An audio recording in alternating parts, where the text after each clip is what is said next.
नमस्कार दोस्तों, selection platform पे मैं डॉक्टर प्रिया जोशी आपका हिंदी की क्लास में हार्दिक स्वागत करती हूँ। कल मैंने पढ़ाई थी आप सभी को वर्णमाला। तो आइए आज वर्णमाला से संबंधित प्रश्नों के उत्तर को हल करते हैं। आइए शुरू करते हैं फिर। हिंदी वर्णमाला। निम्नलिखित प्रश्न में 4 विकल्पों में से उस विकल्प को चुनिए जो सही पूर्ण रूपेण वर्ण विच्छेद वाला है। अब इन्होंने कई वर्णों का विच्छेद करके दिया है। एक शब्द वो है कृपण। ठीक है, इन्होंने शब्द दे रखा है। तो हमने आपको बताया था कि जो क है वो क्या है, व्यंजन है, यानी स्वर के योग से बना है। तो क, फिर क में क्या जुड़ा, री, क्योंकि मात्रा लगी है तो पूर्ण स्वर जुड़ गया, री। ठीक है, फिर प, लेकिन प आधा और अ है ना, पा तो ऐसे ही बना है। फिर ड़। तो ये देखिए, ये ऑप्शन आपको कहां दिखाई दे रहा है, ये है इसका सही आंसर हल करके। ठीक है, अब ये आंसर है आपका, यहाँ पे देखिए क, री, प, अ, ण, आ। तो ये ऑप्शन सही हो गया। ठीक है, अब बढ़ते हैं दूसरे प्रश्न की ओर। ओष्ठ दीर्घ स्वर का उदाहरण कौन सा है? ओष्ठ मतलब होठों से बोला जाने वाला दीर्घ स्वर कौन सा है? तो मैंने क्या बताया था, उपपद्यमानीयाना ओष्ठा। तो अब दीर्घ तो ऊ और ऊ है ना, तो ये है ओष्ठ। और देखिए आंसर यही है, ऊ। ओष्ठ दीर्घ स्वर का, स्वर है ना, तो स्वर आपको बताए ही थे ना पूरा, अ आ ई उ री ए ऐ ओ औ। ठीक है, अंगा अयोग वाह में आ जाते हैं। तो दीर्घ पूछा है, लघु नहीं पूछा है। लघु पूछता तो होठ से बोला जाने वाला लघु हो जाता ऊ, और दीर्घ है ये, एक तरीके से जिसे हम बड़ा ऊ भी कह देते हैं। ठीक है, फिर अब पढ़ते हैं तीसरे क्वेश्चन की ओर।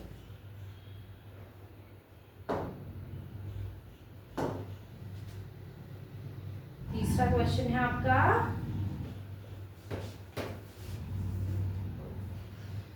ओष्ठ अल्प प्राण घोष वर्ण का उदाहरण कौन सा है? ठीक है, तो कौन सा है? ओष्ठ। ठीक है, अब ओष्ठ मतलब होठ, तो उपपद्यमानीयाना प वर्ग, तो यानी सीधे से प वर्ग का होगा, लेकिन प में तो प, फ, ब, भ सभी दे रखे हैं। अब ओष्ठ अल्प प्राण और घोष कहा गया है। ठीक है, अब घोष कहा गया है। ठीक है, अल्प प्राण भी हो और घोष भी हो।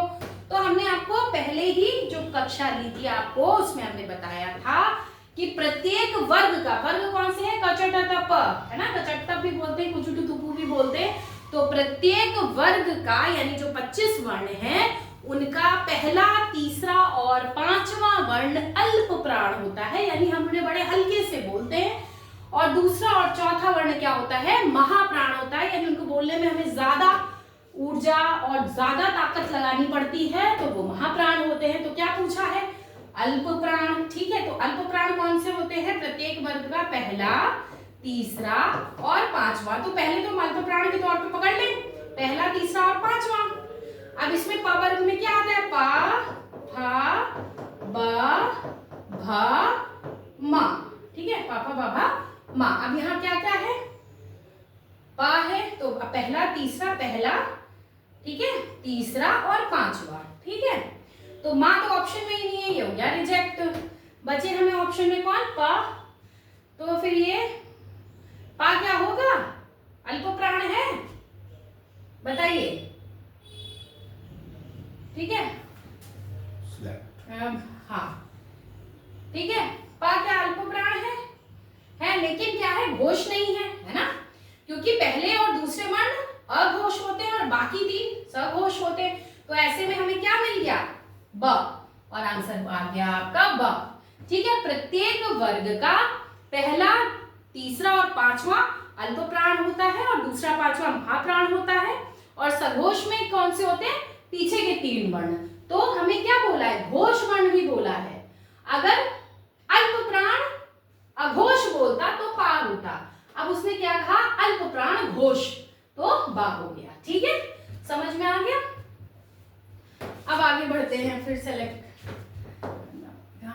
चेंज। चलिए, ये हो गया तीसरा क्वेश्चन।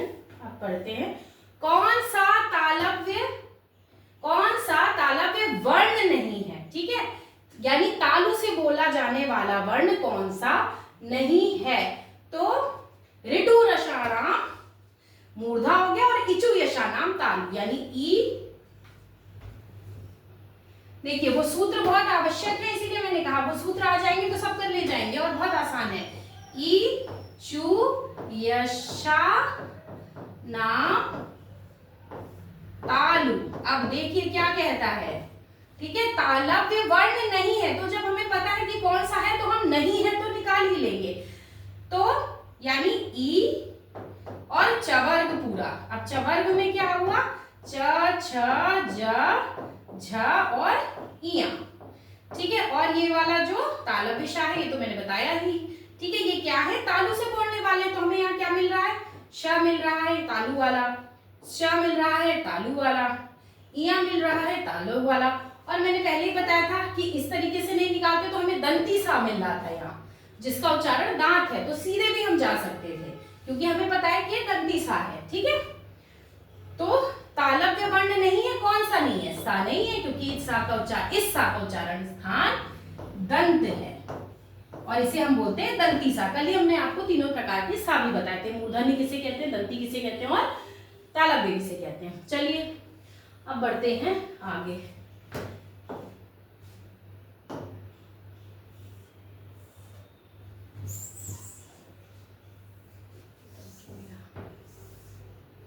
ठीक है, 5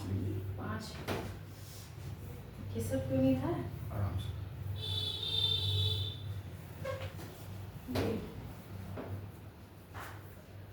अच्छा हाँ, 5वां देखिए, च वर्ग में महाप्राण व्यंजन वर्ण कितने हैं।